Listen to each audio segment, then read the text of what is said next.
The day my husband walked out of divorce court, he was smiling like he'd won the lottery.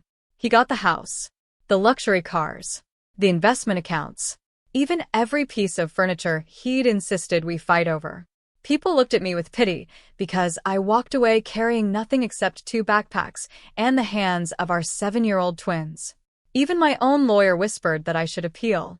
I simply smiled and signed the papers, because there was one thing my ex-husband had demanded that he never truly understood. And within 6 months, it destroyed the life he thought he'd stolen. My name is Claire Morgan. I'm 34 years old, and until 8 months ago, I thought surviving my marriage was the hardest thing I'd ever have to do. I live in Charlotte, North Carolina, where everyone seems to know everyone else's business. By the time my divorce reached the courthouse, people had already decided I was the wife who was about to lose everything. From the outside, my husband, Daniel, looked like the perfect success story. He drove expensive cars, wore tailored suits, and spoke with the effortless confidence of a man who always expected to win. Friends admired him. Clients respected him. Even strangers believed he had built our comfortable life through talent and determination. What they never saw was who kept everything running after the applause ended. For nearly 12 years, I handled the problems no one else knew existed. I worked behind the scenes, managed impossible deadlines, solved financial emergencies, calmed angry employees, and quietly cleaned up every expensive mistake Daniel made before anyone noticed. Whenever people congratulated him, he smiled proudly while I stood beside him, invisible. At home, things became worse every year. Every purchase had to be approved by him. Every disagreement somehow became my fault. If business went well, he took the credit. If something went wrong, I was blamed for not preventing it. I kept convincing myself things would improve because that's what people tell themselves when they're afraid of starting over. Then one evening, Daniel casually announced that he wanted a divorce, as calmly as someone discussing weekend plans. His next sentence hurt even more. "I'll be keeping everything." The negotiations lasted for weeks. Every meeting felt like another attempt to prove I had contributed nothing to our marriage. He demanded the house, every investment account, the luxury cars, our vacation property, and complete ownership of the company we had spent years building together. Even my attorney leaned toward me and whispered, "Claire, please don't agree to this." I looked across the conference table at Daniel. He wore the same smug smile I'd watched him perfect for years, completely convinced he'd already won. Then I picked up my pen. "I accept every condition," I said quietly. The room fell completely silent. My lawyer stared at me in disbelief. Daniel's smile widened with satisfaction. Everyone believed they'd just watched a broken woman surrender her entire future. Only I knew the divorce papers had handed my ex-husband something far heavier than victory. Looking back now, I realized Daniel never cared about what things were actually worth. He cared about what they looked like from the outside. Winning, at least to him, was something other people had to witness. The centerpiece of that victory was Morgan and Ash Designs, our luxury custom furniture company. To everyone else, it looked unstoppable. We had glossy magazine features framed in the lobby, celebrity clients who occasionally posted photos online, and a showroom that looked more like an art gallery than a business. Daniel loved giving interviews about leadership, innovation, and entrepreneurship. Reporters photographed him shaking hands and cutting ribbons. He soaked up every compliment, as if he'd built the company alone. During the final settlement meeting, he pushed the ownership papers across the table. "The company stays with me," he said firmly. "I know," I replied. "You'll never have another claim to it." "I understand." He frowned for a second, almost disappointed that I wasn't arguing. "I thought you'd fight harder." I simply smiled. "There isn't any fight." He signed the documents immediately, looking almost relieved. What Daniel never understood was that while he had been busy becoming the public face of the company, I had quietly become the person holding it together. For years, I negotiated with suppliers before sunrise, solved production delays before employees arrived, answered emergency calls on weekends, and spent countless nights reviewing contracts while Daniel attended networking dinners or charity galas. Most clients called me directly whenever something important happened. Most department managers trusted my decisions. Most suppliers extended credit because they trusted my word. Daniel believed those relationships belonged to the company. They didn't. They belonged to trust. There was something else he never bothered learning. Behind the polished showroom windows sat months of unpaid supplier invoices, expensive equipment leases, rising insurance costs, delayed tax obligations, and several major contracts balanced on deadlines so tight that missing one delivery could trigger enormous financial penalties. None of those problems existed because the business was failing. They existed because growth had become complicated, and I had spent years quietly keeping everything balanced without frightening investors, employees, or customers. Daniel never asked how any of it worked. He assumed success simply happened. When the judge finalized our divorce, he walked out carrying the keys to the mansion, the luxury cars, every investment account, and complete ownership of the company. He thought he'd taken my future. I walked away carrying nothing except a small suitcase, my dignity, and a secret he was about to discover the hardest possible way. The first 2 weeks after the divorce were exactly what Daniel had imagined. He posted photos of himself standing in front of the showroom with captions about new beginnings and taking full control of the future. Friends congratulated him. Former classmates commented that he'd come out of the divorce stronger than ever. Looking at those posts, you would have thought he had just won the biggest deal of his career. I didn't respond. I was busy unpacking boxes in a modest 3-bedroom apartment with our 7-year-old twins, Emma and Ethan. They were confused by the changes, but children notice peace much faster than adults do. Within days, there were no arguments echoing through the house, no tense silences at dinner, no walking on eggshells. That alone felt like a victory. Exactly 3 weeks after the divorce, Daniel called. I almost didn't answer. Claire, he said, trying to sound relaxed, where's the supplier agreement for Hamilton Woodworks? I don't know. You handled those files. Not anymore. There was a pause. They're refusing to release this month's shipment. I hope you're able to work it out. He hung up without saying goodbye. That was only the beginning. Over the following weeks, the calls became more frequent. One supplier wanted payment before shipping another order. Another refused to extend credit. A logistics company demanded updated contracts. An insurance renewal required documents Daniel couldn't find. Every conversation ended the same way. Can you just tell me where everything is? You own the company now, I answered calmly. Those decisions belong to you. Meanwhile, something else began happening inside the business. 3 department managers resigned within 10 days. Then the production supervisor accepted another job. The customer service director followed. None of them left because I asked them to. I never contacted a single employee. They left because they had spent years solving problems with me, and they no longer believed Daniel could lead without someone quietly fixing his mistakes behind the scenes. Local rumors started spreading. Clients noticed delayed deliveries. Custom projects missed deadlines. Online reviews shifted from glowing praise to frustrated complaints. Daniel's confident social media posts stopped almost overnight. Instead, my phone filled with increasingly desperate messages. We need to talk. This affects the children. You know this business better than anyone. For the first time in 12 years, Daniel was discovering what it actually meant to carry everything he'd fought so hard to keep. And for the first time in 12 years, none of that responsibility belonged to me anymore. About 2 months after the divorce, my phone started ringing again. This time, it wasn't Daniel. It was people I hadn't heard from in weeks. The first call came from Melissa, our former human resources director. I just wanted you to know, she said quietly. I'm resigning tomorrow. I wasn't surprised. I'm sorry it came to that. So am I, she replied.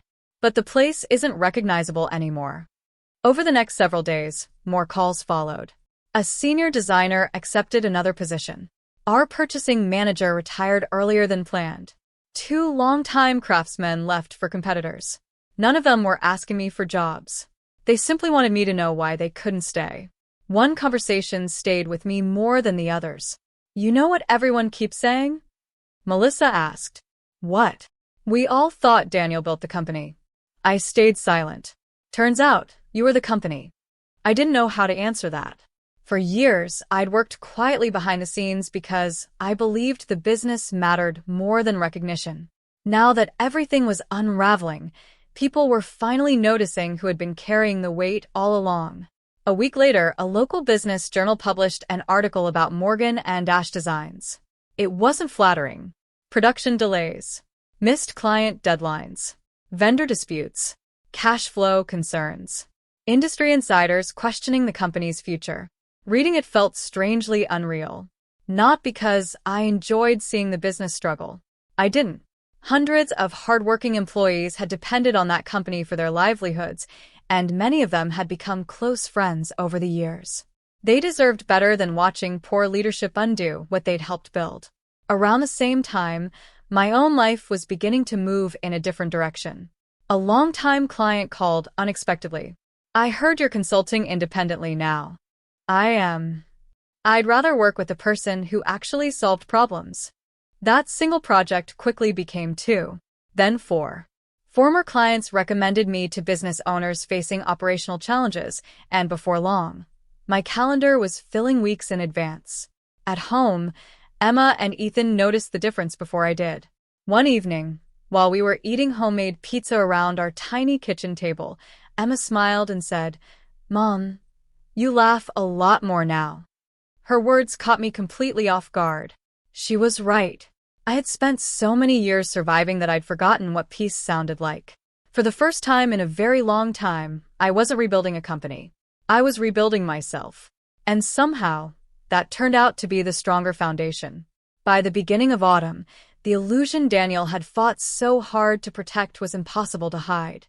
The company officially announced a major restructuring. That was the polished phrase. The truth was far less elegant. Several departments had been eliminated. Orders were months behind schedule. Vendors demanded payment before releasing materials, and longtime clients quietly signed contracts with competitors instead of waiting for promises that no longer meant anything. Then came the bankruptcy filing. I found out the same way everyone else did. A headline appeared on my phone while I was waiting outside Emma and Ethan's school. For a long moment, I simply stared at the screen. Not because I felt victorious. Because I remembered the years I'd spent trying to prevent exactly this outcome. Daniel called that evening. His voice sounded different. The confidence was gone. "Claire, can we meet?" "There isn't anything to discuss." "There is." Against my better judgment, I agreed to meet him at a quiet coffee shop the following afternoon. He looked exhausted. The expensive suits had disappeared, replaced by a wrinkled jacket that seemed a size too large. Dark circles rested beneath his eyes, and for the first time since I'd known him, he looked like a man carrying weight no one else could see. After a long silence, he finally spoke. "I underestimated everything you did." I didn't answer. I thought running the company meant making decisions. "It also meant keeping your promises," I said softly. He lowered his eyes. "The house is on the market." I nodded. "The cars are gone." Again, I said nothing. "I've been talking to my attorney. I already knew what was coming. I want to renegotiate the divorce." I almost laughed. "You made it very clear that the settlement was fair." I wasn't thinking clearly. "No," I replied calmly. "You were thinking exactly the way you always had." He leaned forward. "We could work together again. For the kids. We built that company together." I looked at him for a long moment before answering. "The children deserve parents who cooperate." He nodded hopefully. "But cooperation doesn't mean returning to a life that nearly broke me." His shoulders slumped. "My consulting business is growing because people choose to work with me," I continued. "Not because a judge signed papers." When I stood to leave, Daniel quietly asked one final question. "What was the biggest mistake I made?" I met his eyes. "You thought the company's greatest asset was everything you could own." I paused. "It was the person you never appreciated until she was gone." Life has a quiet way of rewarding you after you've stopped chasing approval. 6 months after the divorce, I looked around my small consulting office and realized every desk was occupied. Not by strangers. By people I trusted. Melissa now managed human resources. Our former purchasing manager worked remotely 3 days a week. 2 designers I'd once mentored had joined my growing team, saying they wanted to build something based on respect instead of fear. We weren't trying to replace Morgan and Ash Designs. We were building something entirely different. Instead of pretending to know everything, I encouraged questions. Instead of blaming people for mistakes, we solved them together. Every employee knew they could disagree with me without worrying about humiliation or retaliation. The atmosphere felt lighter. So did I. Business continued growing faster than I had expected. Clients recommended us because projects were completed on time, communication was honest, and people actually enjoyed working together. It wasn't flashy, but it was steady. That word had become my favorite. Steady. The same word I would have once called boring had become the foundation of the life I'd always wanted. At home, Emma and Ethan were changing too. They laughed more. They invited friends over without asking whether someone was in a bad mood first. One Saturday morning, Ethan accidentally spilled orange juice across the kitchen table. He froze, his little face turning pale as he waited for someone to yell. Instead, I handed him a towel. "It's just a spill," I said with a smile. "Let's clean it up together." His shoulders relaxed almost instantly. Watching that tiny moment nearly brought tears to my eyes. Children should never expect love to disappear because of a mistake. A few months later, I bought a modest house on a quiet street with a small backyard where the twins could ride their bikes and our golden retriever, Bailey, could chase squirrels until sunset. It wasn't the mansion Daniel had fought so hard to keep. It felt far more valuable. Neighbors waved when we walked by. Evenings were filled with homework, family dinners, and movie nights instead of arguments echoing through oversized rooms. One afternoon, I heard through a mutual friend that Daniel had finally admitted to several former employees that he should have listened to me years earlier. I didn't celebrate. Accountability wasn't something you could give another person. They had to choose it themselves. As for me, I had finally stopped measuring success by what I owned. I measured it by the peace waiting behind my own front door. Almost a year after our divorce, I saw Daniel one last time. It happened outside the twins' school during a parent event. He looked healthier than the man I'd met in the coffee shop months earlier, though life had clearly humbled him. There were more gray hairs around his temples, fewer expensive clothes, and none of the arrogance that had once filled every room before he entered it. We exchanged polite smiles. "How have you been?" he asked. "Happy," I answered honestly. He nodded slowly. "I finally understand something." I waited. I thought winning meant owning everything. His eyes drifted toward Emma and Ethan laughing with their classmates across the playground. I didn't realize I was losing the people who mattered most. There was nothing left to argue about. We spoke briefly about the twins' school schedule, wished each other well, and went our separate ways. As I drove home, I thought about the woman who had walked out of that courthouse carrying almost nothing. Back then, everyone believed I had lost the divorce. The truth was much simpler. Daniel took every possession I owned, but he also took every burden I had been carrying for years. And the day I walked away with empty hands was the day I finally made room for a life filled with peace, dignity, and the kind of happiness no courtroom could ever divide.